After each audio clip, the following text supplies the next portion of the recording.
The official record states that the Esmarkot wings decloak on the 38th day. The Shirareth-Terran Preliminary Integration Forum was the result of a firmware synchronization fault in the frigate Calyx's transparency protocol scheduler. The record states that the event lasted 11 minutes and 40 seconds. It states that no weapons were deployed, no hostile act was committed, and no diplomatic harm resulted. I was in the room. I am the one who filed that record. Every word of it is technically true.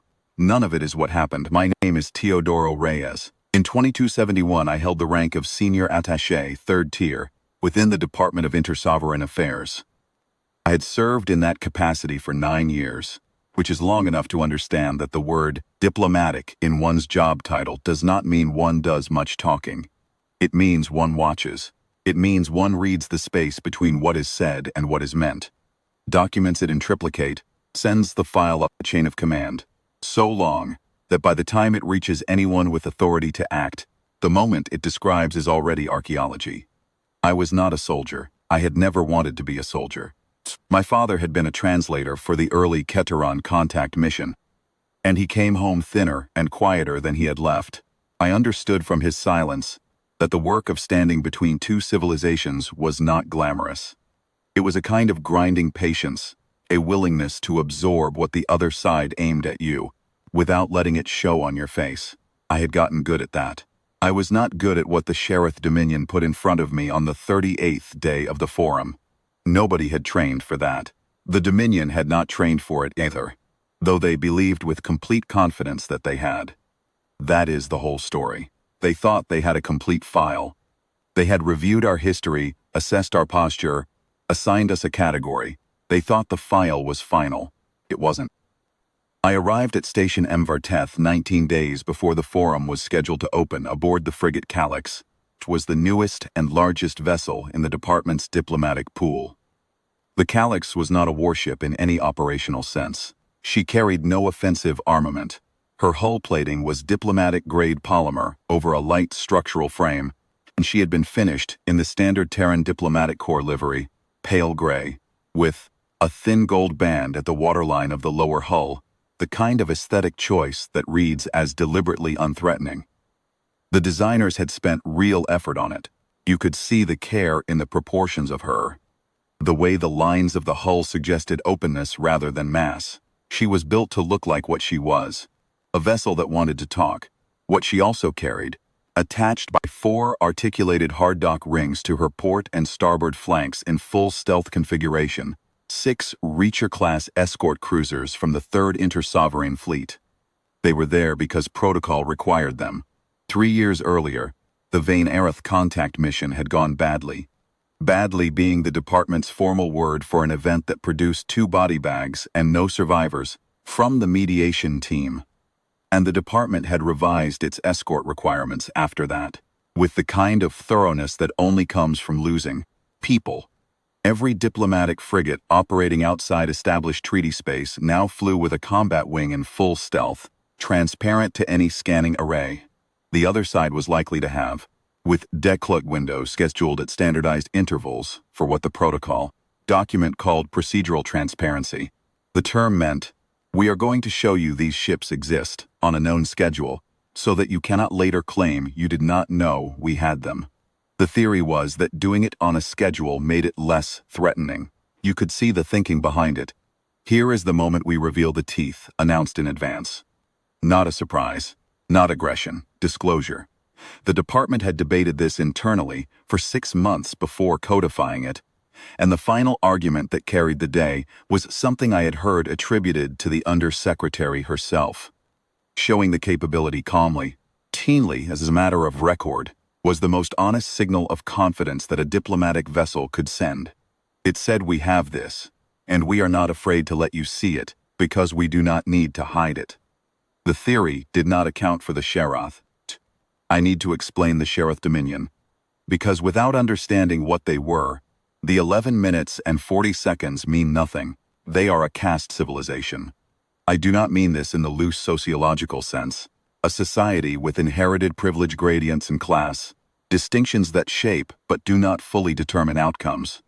I mean a caste civilization in the architecturally rigid sense, A species for whom the category you were born into was not a metaphor, not a tendency, but a biological and legal absolute. The Sheriff Dominion comprised 9 castes. I will not attempt all 9, because the distinctions among the middle tiers were so granular as to be nearly incomprehensible from the outside, and the forum was not, ultimately, about the middle tiers. What matters for this account are the 3 castes present in the chamber on the 38th day. The Varath were the governing caste. In the Dominion's internal taxonomy, they were the decision-makers, the architects of policy, the individuals who determined what the civilization was and where it would go. Every Varath individual I met across 38 days of sessions had the same quality of stillness, a carefully cultivated absence of visible reaction that I had come to recognize over 9 years as the mark of people who had been trained from birth to understand that displaying uncertainty was a form of weakness. They were excellent negotiators by the narrow definition of the term. They could hold a position indefinitely. They could absorb a challenge without shifting expression. What they were less good at was the other thing. The harder thing. Listening in a way that actually changed something. Below the Varath were the Serek, the administrative caste. They organized, they documented, they translated the Varath's decisions into execution. They were present at every forum session in considerable numbers, recording, scheduling, managing the logistics of a diplomatic proceeding that the Dominion had, in their internal documentation, already categorized as a Category 4 integration preliminary, which was their term for a process expected to conclude with the other party accepting Terry status. The Serek knew this. They ran their schedules accordingly. They were, individually, efficient and polite, and almost entirely incurious about anything outside their assigned function. They did not ask questions. They did not express opinions. They managed the architecture of the forum the way a very good stage crew manages a production, invisibly, professionally, with the complete confidence of people who know exactly how the show is supposed to end. The third caste present in the chamber, and the one that would matter most, were the Orith. The Orith were what the Dominion called the labor caste, which was a cleaner label than the reality warranted. They performed the physical work of running the station, food service, maintenance, environmental systems, the management of the forum chamber's physical environment. They were present at every session in the way furniture is present. Necessary, unacknowledged, arranged and rearranged without being addressed. In Sheriff custom, a Varath or Serek individual did not speak to an Orith in the presence of an outsider. It was not a social restriction that required enforcement. It was simply the natural order, as legible to every Sherath individual as the direction of gravity. The Orith had their positions and their functions. They executed them. No one looked at them while they did. I had studied the Dominion for 6 months before my assignment. I had read every contact report in the department's files, every xenosociological analysis, every translation of Sherath public documentation our intelligence services had managed to acquire. I understood, abstractly, that the caste system was real and structurally immovable. I had prepared for it the way I prepared for everything, by deciding in advance that my job was not to like it or dislike it, not to fix it or condemn it, to navigate it well enough to get humanity through the forum with something that resembled a favorable outcome. A favorable outcome, by the department's definition, meant not signing the tributary designation. That was the full scope of my mandate. Do not let them classify us as Category 4. Return to the Calyx with something short of that. The rest was negotiable. I had been at it for 38 days. The forum sessions ran 6 hours each, every other day, in a chamber that was designed. I became certain of this gradually, and then all at once, to make the other party feel small. The ceiling was 11 meters. The Sheriff delegation sat on a slightly elevated platform that their protocol team had installed with considerable ceremony on the first day and had explained, with equally considerable ceremony, was a customary feature of Sheriff negotiating chambers, indicating respect for the forum process. I had let it stand. On day 19, I had started bringing a thicker chair. The content of the sessions was largely the same content repeated with increasing formality. The Dominion had assessed humanity. They had reviewed our contact history, our military posture, our economic output, our territorial extent. They had determined that we were a mid-tier developing civilization with moderate military capacity and no existing relationships with any first-tier power. They were prepared to extend to us the benefits of Dominion membership, access to Dominion trade networks, protection under Dominion security guarantees, eligibility for the Dominion's development assistance frameworks. In exchange, they would require recognition of Dominion primacy, a contribution schedule to the Dominion's collective resource pool, and adherence to Dominion standards of conduct in inter-sovereign affairs. They never called it what it was. They had a very good word for it in their own language. Relavarith, which their translators rendered as integrated partnership, and which I had, on day 4, quietly asked my own linguist to render more precisely. She came back the next morning.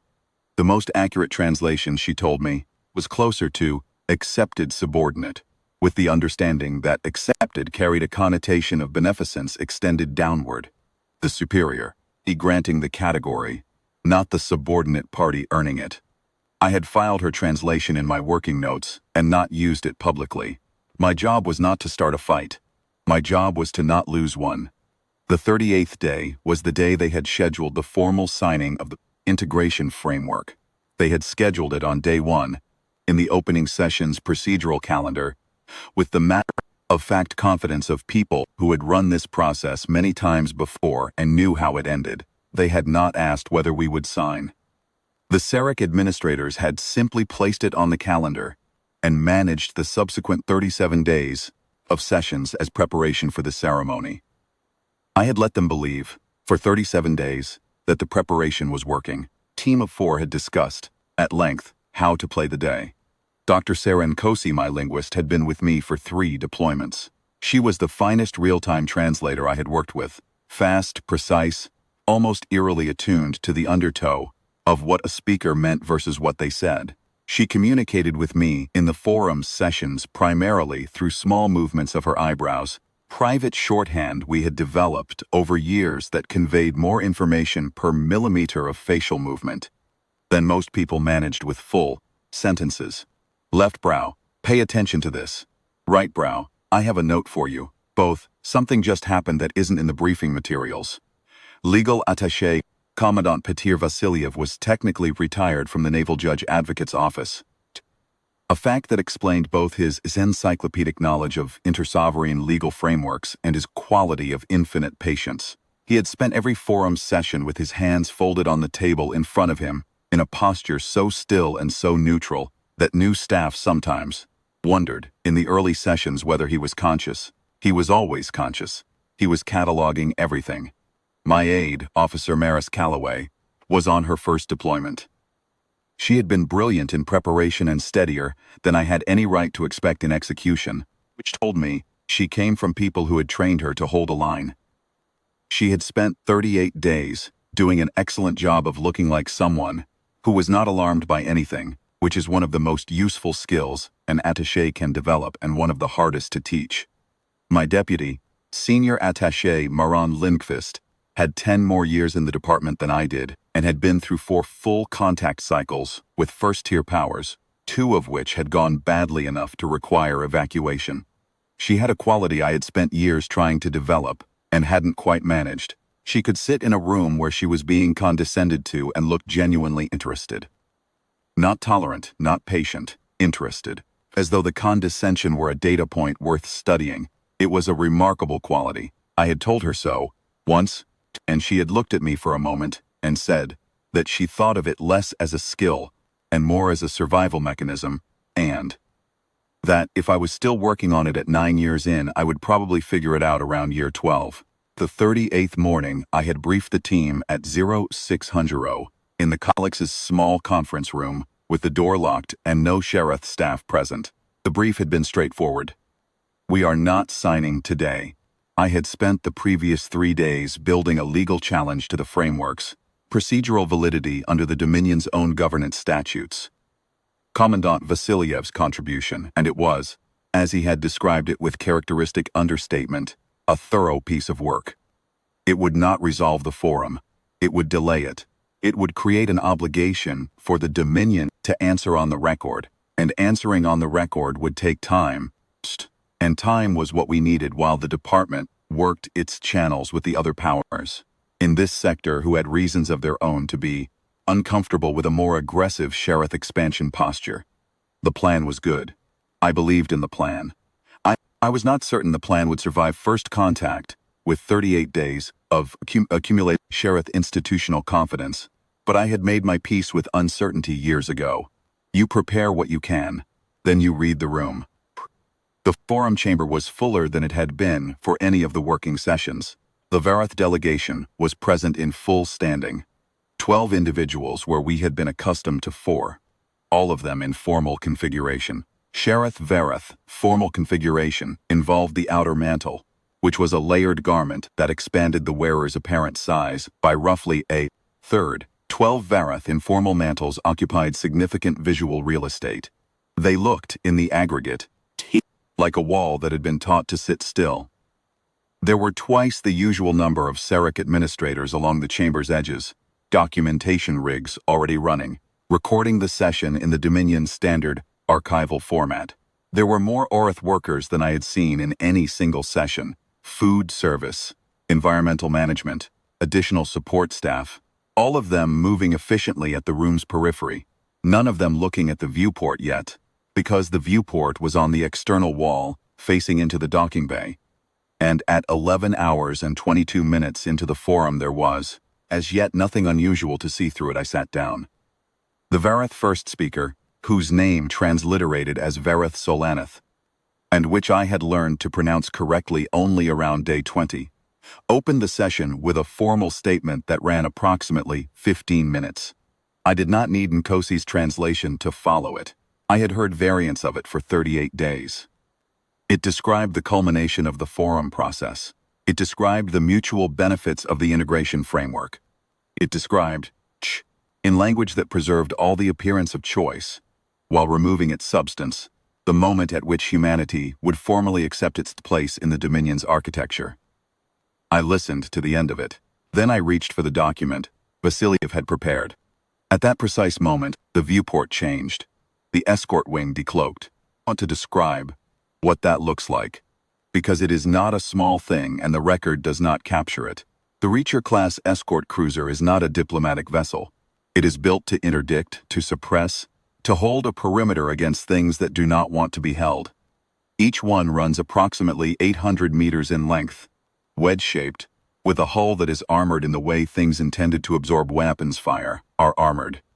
Layered plates, reinforced seams, no smooth surfaces, every line functional, and nothing ceremonial. They carry weapon arrays that a trained eye can identify at distance, even with the guns cold. They have engine nacelles whose geometry, even unlit, communicates purpose. They are not vessels that have been designed to look like anything, except what they are. 6 of them materialized simultaneously, out of nothing inside the external docking bay, visible through the viewport at a range of approximately 200 meters. One moment, empty bay, the flat metal walls, the ambient docking lights. The next moment, 6 ships, filling the bay like a mass that had always been there and had simply chosen to become visible. First, sound came from an Orith maintenance worker at the far end of the chamber. He was recalibrating a piece of environmental equipment near the wall, which put him already facing the viewport, which meant he saw the decloak the instant it happened. The sound he produced was not a word in any language I had studied. It was short and low, and carried well in the chamber's acoustics, and every head in the room turned toward the source of it. By the time they were all looking, all 6 ships were fully visible. The Vareth first speaker stopped mid-sentence. In 38 days, 6-hour sessions across 19 days of formal forum proceedings, Vareth Solaneth had not stopped mid-sentence once. He had not been interrupted. He had not lost his composure in any visible way.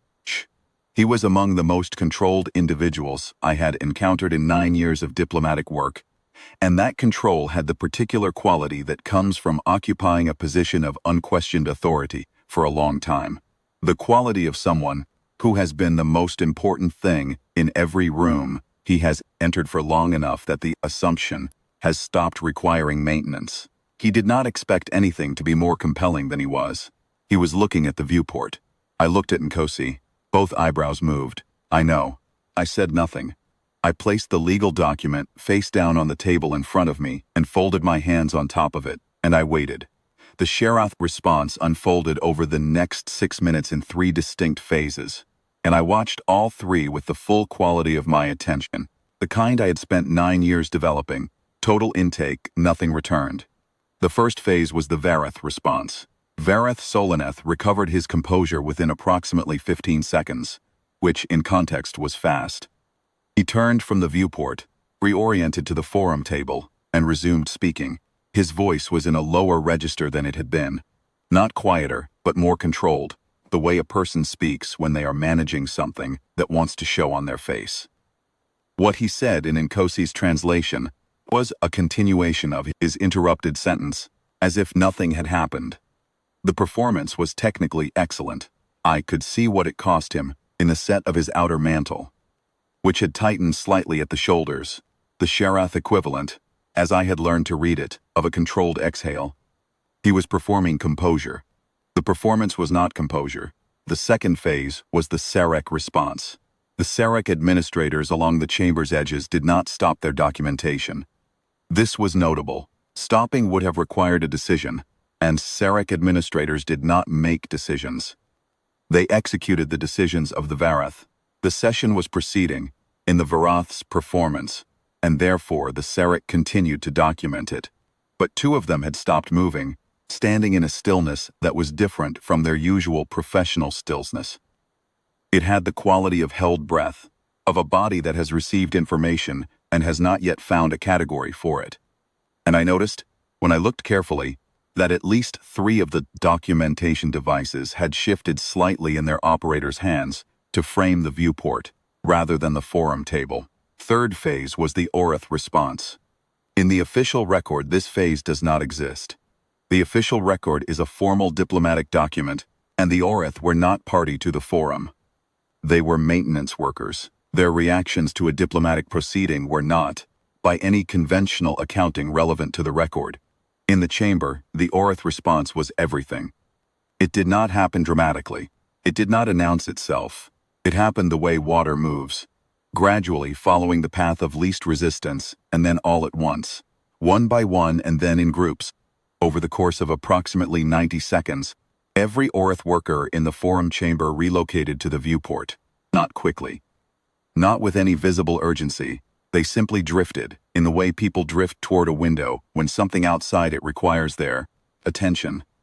And by the time the last of them had moved, there were 17 of them standing along the external wall, looking out at 6 Reacher-class cruisers hanging in the docking bay, and not one of them was pretending to be doing anything else.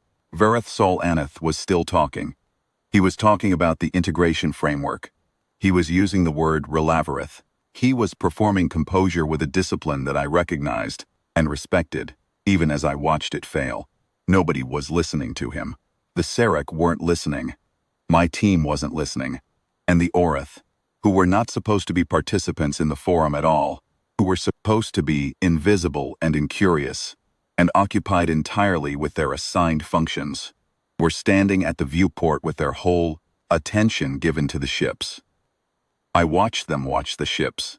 It is difficult to describe what the Orith workers looked like in those minutes, because the briefing's documents had prepared me to read them a certain way, and what I saw required different categories. I had been told that Orith caste members were, in practice, a suppressed population, a group whose behavioral range had been narrowed by a civilization-scale architecture of control into something so compliant, so invisible, that outside observers sometimes struggled to assess them as individuals. I had taken that assessment seriously. I had not prepared to be wrong about it. What I saw at the viewport was not the suppressed, narrowed, behavioral range of a caste that had been managed into invisibility. It was recognition. They knew what the ships meant. They did not have the technical vocabulary. They did not know the operational specifications or the weapons load or what the Reacher class had done. In the 3 engagements, where it had been deployed in anger, they had probably never seen a Terran military vessel of any class. They were a species that had lived inside a power hierarchy for so long that reading the shape of power was automatic. The way someone who has lived in earthquake country learns to feel the ground change before the instruments do. They looked at 6 warships, and they understood what they were looking at. They understood that something had arrived, that something had been there, invisible, for 19 days. From the moment the Calyx first docked, through every 6-hour session, every version of the Relavarith ceremony rehearsal, through all 38 days of the forum's careful architecture, they understood that the thing outside the viewport had not asked permission to be there, and had not needed to, and had known that the whole time. What moved across their faces? And I am speaking of faces that the briefing documents had described as difficult to read, as relatively inexpressive by mammalian standards, as resistant to the kind of emotional inference that humans perform automatically from facial configuration, was the clearest thing I had seen in 38 days of a forum designed to be opaque. It was the expression of people who had been told their whole lives that the structure they lived inside was the only structure that existed, had been shown in every detail of every day, that there was the Dominion, and below the Dominion there was nothing, no alternative, no outside, no other order of things, and who were now looking at 6 warships that had been invisible and were now visible, and which belonged to people who had sat at a table for 38 days without accepting a tributary designation. I did not have the word for it in any language I spoke, and I am not certain there is one. It was not hope exactly. It was the thing before hope. It was the moment when the category you have never questioned becomes, for the first time, a question. Vareth Solaneth noticed. He stopped talking again. This time he did not recover in 15 seconds. He turned his full attention to the Orith workers at the viewport, and he spoke a short, flat command that Nkosi did not translate aloud. She touched my wrist instead, her signal for handle carefully, and when I leaned toward her, she said, barely above a whisper, "He told them to return to their stations. The command register is formal. It's the same register a Varath uses with a working animal." The Orith workers did not move. I sat with that for a moment. In 38 days of forum sessions I had witnessed surprises, small procedural surprises, where the Sharath negotiating approach shifted in ways the briefing documents hadn't predicted, but not anything of this category. An Orith cast member did not disobey a direct Vareth command. This was not a cultural tendency that might vary under certain circumstances. It was a foundational structural rule of how the Dominion functioned. The Varath commanded. The Orith complied. This was as basic and as reliable as atmospheric pressure, and it had been that way for as long as the Dominion had existed. Vareth Solaneth gave the command again, the same flat formal register, "Return to your stations." No one moved. One of the Orith workers turned from the viewport. A female, broad-shouldered, her work uniform the unmarked gray that designated the labor caste. She turned and she looked at Vareth Solaneth, and the look she gave him was one I recognized from a very different context. From 9 years of diplomatic work, from every room in every negotiation where one party had decided, in the middle of a proceeding, that the balance of the room was different from what they had walked in expecting. She was assessing him, not reacting, not defying, not challenging in any theatrical sense. She was doing the actual calculation, looking at him on one side and the ships on the other, and doing the arithmetic that she had, by the logic of everything she had ever been taught, never had the numbers for before. She did not return to her station. Commandant Vasiliev had not moved beside me. His hands were still folded on the table, but his stillness had changed quality. It was no longer the patience of someone watching a negotiation. It was the stillness of someone witnessing something that needed to be witnessed, not managed. Nkosi was translating in fragments now, catching pieces of what was happening at the Vareth end of the table. Vareth Solaneth had turned away from the Orith workers and was speaking to his delegation in a low, rapid undertone. He was asking his Sarek staff for a protocol reference. He was asking whether the Terran delegation had declared the decloak in their pre-forum filings. The Sarek staff were confirming that the procedural transparency disclosures were in the Calyx's approach documentation, filed 19 days ago, received and acknowledged by the Dominion's administrative apparatus, and categorized. Here Nkosi paused for a half second as a procedural formality. placed in the forum documentation archive, apparently unread. I had wondered, when I filed those disclosures, whether they would be read. Calloway had gone very still beside me. She was watching the Orith workers at the viewport with an expression I hadn't seen on her face in 38 days. Not professionalism, not for instance, not the careful neutrality of a first deployment officer doing her job. Simple, unguarded attention. The expression of someone who is watching history and knows it. Lindquist had not moved at all. She was watching Vareth Solaneth. I could not see what she was reading in his face from where I sat, but I could see from hers that she was reading it carefully. The forum chamber, over the next 7 minutes, came apart at its seams so quietly that someone watching from outside might not have noticed. More Orith workers arrived through the side corridor access. I counted them as they came. 19, 21, 24. They took up positions along the external wall, filling the space between the viewport and the edge of the chamber. Not crowding, not pushing, arranging themselves with the same practiced efficiency they brought to everything, as though standing witness were just another task that needed to be done well. 2 of the original workers had begun speaking to each other in low voices. Nkosi was too far to catch the words, and the language filtering was imperfect at distance. But she noted it, a small movement of her left brow, because Orith workers did not converse during sessions. They did not converse at all in the presence of castes. This was not a rule that required enforcement. It simply did not happen. It was happening. Vareth Solaneth addressed me directly. He had not addressed me directly since the first session. All Varath communication through 38 days of forum had been channeled through the formal protocols. Nkosi translating the full procedural architecture as intermediary. He looked at me across the forum table and he said, in Nkosi's translation, "This is an irregular development. We will suspend the session while the technical irregularity with your vessel is resolved," I said. Of course. And then I said, I should note for the record that this is a standard procedural transparency disclosure, as specified in the Calyx's approach.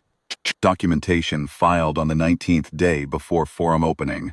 The duration of the disclosure window is 11 minutes. Pause of approximately 4 seconds. In a negotiating room, 4 seconds is a long time. What is the purpose of such a procedure? Vareth Solaneth said. Not quite a question. The tone of a powerful individual asking something they hadn't expected to need to ask, in front of an audience that had not been part of the plan. Transparency, I said. The escorts are there to provide for the safety of the diplomatic team. They've been present since our arrival. We make them visible at scheduled intervals so there is no ambiguity about what is present. Another pause. You have had those vessels present since your arrival, he said. Yes, I said. He looked at the viewport. 6 cruisers hanging in the bay, lit from the scenes, running lights, enormous and still and completely indifferent to the proceedings in the forum chamber.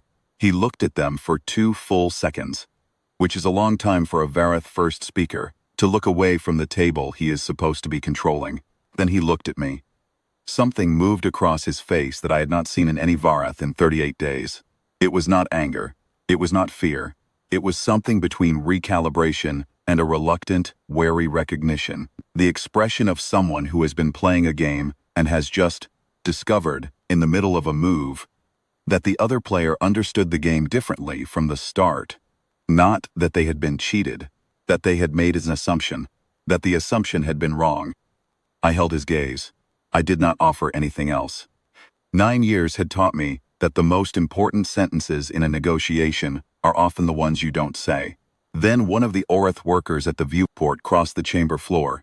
He crossed all of it, past the Sarek documentation staff, past the Vareth cluster at the far end of the table, all the way to the Terran delegation's side. He walked with the purposeful, economical stride of someone accustomed to moving efficiently between tasks, and he stopped in front of me, and he addressed me. He did not address a Vareth first. He did not go through an intermediary. He stood in front of me and he spoke. His translation came through my earpiece without any indication of strain, told me she was maintaining her professionalism. By a considerable act of will, he's asking whether your people arrived for the forum, or whether your people arrived to stay. The chamber had gone quiet in a way it had not been quiet in 38 days. Every Varath head had turned. The Sarek staff were documenting and not trying to pretend otherwise. Calloway's stylus had stopped moving. Lindqvist was watching the Orith worker with the same quality of attention she reserved. For moments she intended to remember exactly. I said, "We arrived for the forum." He looked at me for a moment with the direct, assessing quality of someone who has just decided to trust their own judgment. Then he said something else. In Kosi, he's asking what would happen if they, I believe he means the Orith, as a collective, submitted a formal petition to your people. He's using the word for a document submitted upward for consideration, a request for review, a sound from the Varath cluster, low, controlled, flat, not a word, the kind of sound that doesn't need to be translated. I thought for 3 seconds. 3 seconds is a long time in a room where everyone is watching you calculate. I said, any formal petition submitted to the Terran Diplomatic Corps would be received, documented, and forwarded to the appropriate authority for consideration. That is standard procedure. He absorbed this. He looked at the viewport one more time. At the ships, at the particular quality of their stillness. The way they occupied the bay, not aggressively, not demonstratively, simply as facts. And then he turned and looked at the Varath delegation at the far end of the table. What he did with his face in that moment I could see, but cannot ascribe with precision. It was not defiance in any theatrical sense. It was quieter than that. It was the face of someone who has done a private calculation and arrived at a result, and then decided, simply and without drama, to act on it. He turned back to me. He said something brief. Inkosi said, then he would like to submit one. Solaneth stood. When the first speaker of a Varath delegation stands during a forum session, the session ends. His delegation rose with him. The Sarek staff were already in motion. Documentation rigs being secured. Scheduling devices being updated. The efficient and professional business of dismantling a ceremony that had not concluded as planned. The elevated platform would come down. The formal documentation would be filed. The record would reflect a suspended session pending technical review. The Orith workers along the external wall did not move. They were standing at the viewport, watching the escort wing's decloak window run out its final minutes, and when the 6 ships returned to stealth, and the viewport showed the empty docking bay again, the flat metal walls, the running lights, the absence where the ships had been. They stood for another 3 minutes in silence before, one by one, turning to their assigned positions. The forum did not resume. What happened in the weeks and months after the 38th day is a longer count than this one, and most of it lives in classified files I am not at liberty to discuss in full. What I can say is that the formal petition submitted collectively by the Orith workers present in the chamber on that day was, to the best of our records, the first such petition in the documented history of the Sharath Dominion. It was submitted through the Terran Diplomatic Corps intake process, received, documented, and forwarded, exactly as I had described. The chain that received it took it more seriously than I had expected, which may have been the result of good institutional instinct, or may have been the result of the fact that the petition was not alone for long. A second collection of petitions followed within 6 weeks, from Orith workers at other stations, then from labor caste individuals at Sharath installations and 2 other systems, then from individuals in the lower tiers of the Sarek administrative caste who used the formal language of the Dominion's own administrative frameworks to document grievances that the frameworks had, in theory, fighted for, and in practice never expected to receive. Then a public statement from a coalition of Sharath scholars, their names and caste. Designations are in the record, and I will not reproduce them here, who described themselves in the document's opening line as members of a civilization that had believed itself to be complete. The Varath Dominion exists. It is smaller than it was. The Category 4 tributary designation was never signed. There is now a treaty between human space and Sharath Dominion space, 4 years after the forum, and negotiated by teams I was not part of. It describes a relationship of mutual non-interference with optional cooperative frameworks. It does not use the word Relavarith anywhere in its text. I have been asking many times what I believe actually happened in the forum chamber. Whether the decloak was planned, whether the firmware synchronization fault was a fault, the timing window was set before we left Earth Station 7. Procedural Transparency's protocol is a standing order. Nobody on the Calyx decided to decloak those ships during a signing ceremony. The schedule ran as filed. Every word of the official record is technically true. What I do not say, because it is not in the record, and I have no evidence for it, is the other thing. The thing I thought about in the months afterward, working other assignments, reading other dossiers on other powers that had made the same calculation the Sharath had made, that had reviewed our contact histories and our military posture and our territorial extent and our known capabilities, and had assigned us a category and closed the file. What I thought about was the Orth worker at the viewport, the one who crossed the forum floor. He had looked at the ships for 11 minutes. What he understood in that window was not the technical specifications. It was something simpler and more durable, that there was something outside the structure he had been born into. That it was real, that it had been there, invisible the entire time, and that it had arrived not to conquer, not to liberate, not with a speech prepared, simply to be present, simply to be seen. The Sharath Dominion had a file on humanity. They had reviewed everything they could access, our output, posture, our history of contact, our known order of battle. They had assigned us a category and prepared a ceremony to formalize it. They had done this with many civilizations. The process was practiced. They were very good at it. What wasn't in the file was the escort wing. What wasn't in the file was the procedural transparency protocol, listed in the approach documentation and received and acknowledged, and not read. What wasn't in the file was the specific weight of 6 Reacher-class cruisers, materializing out of nothing in a docking bay that everyone in that chamber had been walking past for 19 days. And the way that weight lands in a room where people have been told, every day of their lives, the only power that matters is power that is already visible. I have spent enough years since thinking about the difference between a file and a fact. About the 38 days of careful, grinding, patient work that it took to sit at that table and not accept the designation, and how none of it in the end was the thing that mattered. What mattered was 11 minutes and 40 seconds of ships that were already there, doing nothing, simply existing in a form that could be seen. The official record calls it a firmware synchronization fault. I filed that record. Every word of it is technically true. I have never decided whether I am proud of that or not. There is one part of the 38th day I have not yet described, because it does not fit cleanly into the sequence of the decloak and what followed it, and because it is the part I return to most often. After Varath Solaneth stood and his delegation began to move, and before the chamber had fully dismantled itself, there was a period of approximately 8 minutes in which the room was still occupied. Varath clustering at the far end, the Sarek staff working the rig breakdown, my team seated at the table, the Orth workers beginning to drift back from the viewport as the escort wing returned to stealth, in which the business of the forum's collapse conducted in a compressed and very quiet way. Varath Solaneth spoke to me once more before he left the chamber.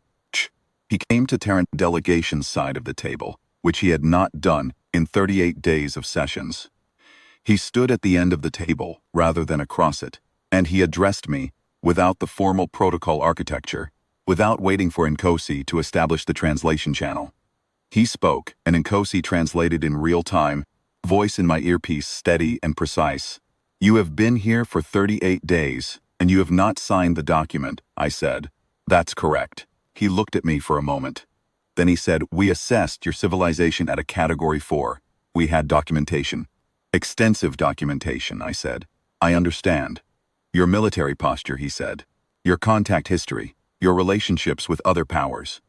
We applied the same assessment we have applied to 61 civilizations over the course of the Dominion's inter-sovereign history. The assessment has been accurate 61 times," I said. "Documentation is only as complete as what's in it." He was quiet for approximately 3 seconds. Then he said something that Nkosi translated carefully, because it was an idiom, and idioms do not cross cleanly. "You are saying we were measuring the shadow and not the thing," I said. "I'm saying the file was incomplete." He looked at me for one more moment. Then he inclined his head. A Varath gesture I had learned, on approximately day 6, indicated something between acknowledgement and formal close. It was not a bow. It was not an apology. It was the gesture of someone who has completed a transaction and intends the transaction to be noted. Then he left the chamber. I sat at the table until the room was empty. Calloway was logging. Lindqvist had moved to the viewport and was looking out at the empty docking bay, the space where the ships had been and were no longer visible. With the same quality of attention she had been bringing to everything, had unfolded his hands and was writing something in his personal notes in the small, dense script he used for observations. He considered important enough to commit to paper rather than to the digital log. What he was writing. He looked up. He thought about it for a moment. He said, "I am writing down what it looked like when 61 prior assessments stopped being relevant." He went back to writing. I watched the empty viewport. Nkosi closed her translation equipment and sat quietly, which was what she always did at the end of a long session, giving herself and the work a moment before she began the written summary. Calloway said from her station, "What happens now?" Lindqvist turned from the viewport. "We go back to the ship," she said. "We file the record, we report to the department, and then a great many people in offices considerably above ours decide what to do with what just happened in this room." "And what do we do?" Calloway said. Lindqvist looked at her for a moment. "We write excellent notes," she said. She had, I thought, spent 10 more years in this work than I had, and it showed. The walk back through Station Mvarteth's corridors to the docking arm, where the Calyx berthed, took 11 minutes. I had made that walk 38 times over the course of the forum, twice a day on session days. I knew every junction, every section change, every place where the station's environmental systems ran warmer or cooler. It was, by the end, as familiar as any corridor I had ever walked. On the 38th time, it was different. Not in the physical details, same junctions, same lighting, same ambient temperature. Different in the people. The station had an Orith population that ran through its maintenance and service, infrastructure the way blood runs through a body, present everywhere, visible nowhere, managing the 1,000 physical systems that kept everything functional. I had become accustomed to them, the way you become accustomed to furniture, which is to say I had stopped seeing them individually. On the walk back from the 38th session I saw them. Not all of them looked at us. Most were occupied with their work and did not raise their heads, but several did. At the first junction, a maintenance worker paused his calibration task and watched the Terran delegation pass us with the same quality of attention I had seen at the viewport. The environmental access corridor, near the midpoint of the route, 2 workers straightened from their work and tracked us as we moved past, not speaking, not gesturing, simply watching with a stillness that had nothing passive in it. Near the docking arm, a young Orith. Young by the indicators I had learned to read, the particular texture of the facial surface, looked up from his task and looked at me directly, and held the look for 3 full seconds before returning to his work. I did not say anything to my team about it. I filed it in the same internal space, where I file things I do not yet have the category for, and I walked aboard the Calyx, and I sat in my cabin with the door closed for 20 minutes before I started writing the formal record. The record took 3 hours. It is, as I have said, technically accurate. I chose each word with care. The firmware synchronization fault is real, in the sense that a fault is any system behavior that deviates from expected parameters, and the decloak occurring in the middle of a formal signing ceremony rather than at the scheduled off-session window was, by that definition, a fault. Every word is true. The record does not lie. The record does not mention the Orith workers at the viewport. Does not mention the command that was given and not followed. It does not mention the forum chamber going quiet in a way it had not been quiet in 38 days. It does not mention the Orith worker who crossed the floor and stood in front of me and asked whether we had arrived to stay. These things are in my personal notes, which are sealed under department archival protocol and will not be accessible to the public record for 25 years. By then I will be old, and the people who need to read them will need the full account. I am writing this now because the full account matters, and because I am tired of the official version being the only version that circulates. Here is what I know, and what the record does not say. 3 weeks after the forum suspended, the department received the first formal petition. It came through the standard intake channel. The address I had provided in the forum chamber, the one I had said was for receiving formal requests, submitted for consideration. The petition was written in Shirath formal administrative language, the same language the Sarek used for official documentation, and it had been produced with a precision that suggested considerable effort and, probably, assistance. It was signed by 47 names. The caste designation beside each name was Orith. The petition requested, in formal terms, an assessment of whether the Terran Diplomatic Corps' standard intake procedures for receiving formal requests applied universally, without regard to the requester's caste designation, or whether eligibility for submission was restricted to recognized governing or administrative parties. I had not expected this to be the first question. I had expected something more immediate, a direct request, a plea, something with urgency in it. What I received instead was a procedural question, a question about whether the door was open at all, before stepping through it. I thought about that for a long time after I read it.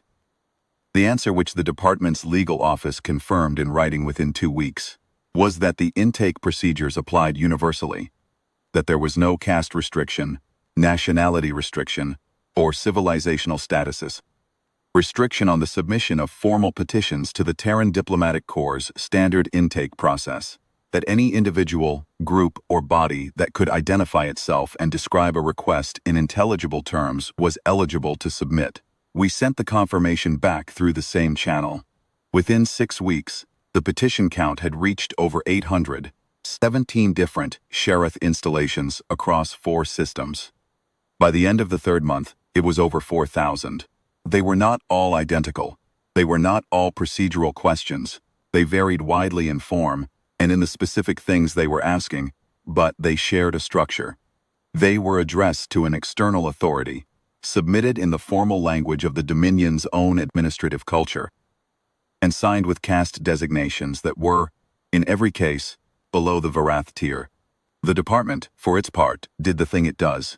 It created a working group, assigned staff, developed a framework, debated the legal and political implications extensively, and produced a series of internal analyses that I read with a particular fatigue of someone who knows that the analysis is going to conclude that the situation is complicated.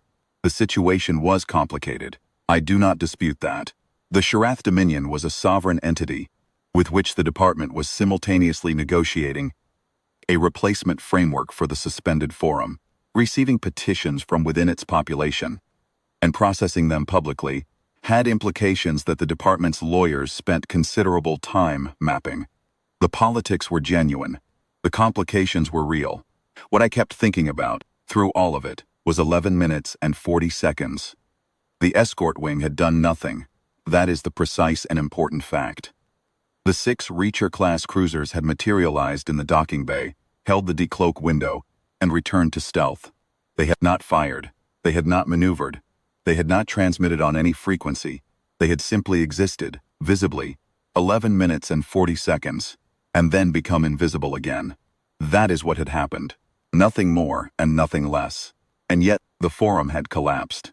The Varath first speaker's composure had failed. 24 Orith workers had stood at a viewport and watched ships that had been there the whole time, and one of them had crossed a forum chamber and asked a question that had no precedent in the recorded history of the Sheriff Dominion, not because the ships had done anything, because they were real and visible and present. Because for 11 minutes and 40 seconds, the thing the Orith workers had been told didn't exist, and outside, an alternative, a different order of things, had been sitting in the talking bay in a form you could see through a window. I had been in this work for 9 years. I had studied power in the way diplomats study it, through documentation, through the careful analysis of posture and history and capability, through the architecture of formal proceedings that are designed to express and reinforce it. I had been good at reading that architecture. I had been less good at something that the 38th day taught me. The most important thing about power is not what it does when it is deployed. It is what it means when it is simply present, when it is visible, when the people who have been told it doesn't exist see it with their own eyes and required for the first time to do the arithmetic. The sheriff had a file on humanity. They had done the work. 61 prior assessments, beat all accurate. A process that had been practiced and refined over the history of an expanding civilization. They had reviewed what was knowable and assigned us a category. They were very good at it. What wasn't in the file was the escort wing. What wasn't in the file was the specific inarguable weight of 6 warships in a docking bay that everyone had been walking past for 19 days without knowing they were there. What wasn't in the file was the moment when that weight became visible, and the people in the room who had the most to gain from seeing it were by the architecture of the very forum the Dominion had designed, exactly present to see it. The official record calls it a firmware synchronization fault. I filed that record. Every word is technically true. The fault was in the scheduling. The transparency window opened at the wrong moment. Relative to the forum's planned timeline, that is accurate. What is also accurate, and what the record does not say, is this. The window opened at exactly the right moment. The ships were there because we had put them there. We had put them there openly, with documentation filed and acknowledged. They had been there for 19 days.